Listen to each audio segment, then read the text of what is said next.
Bueno, hola, soy Chara Martínez, toco el fagot y soy una nueva integrante de este proyecto de la Chove Banda de música de Ruzafa, y aquí vamos a entrevistar a los más veteranos. ¿Cómo os llamáis? Miguel Ángel. Yo, Alberto. Yo, Carlos. ¿Cómo surgió este proyecto? Pues al principio, no sé, de una idea de quedar, ¿no?, fuera de las clases y eso, tocar un poco. Y pensamos en un proyecto para una pequeña agrupación, ¿no? Pero bueno, fue un poco precipitado. ¿Qué planes tenéis de futuro? Pues los planes de futuro era, en primer lugar, porque somos músicos y queramos disfrutar de la música. Y poco a poco fuimos encontrando músicos, a nuestro director, y nuestros planes es montar una banda de música con sus respectivos músicos y algo más serio. ¿Venís a gusto a tocar? Por supuesto, siempre a gusto. Aunque cueste trabajo y cueste esfuerzo, aquí hay que venir a tocar porque nos lo pasamos pipa y la gente lo disfruta muchísimo. ¿Algo más que decir?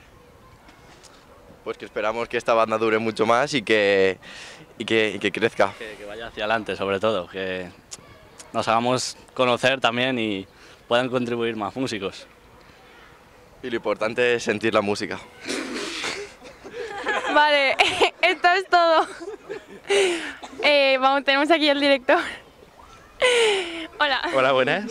¿Cómo surgió el proyecto?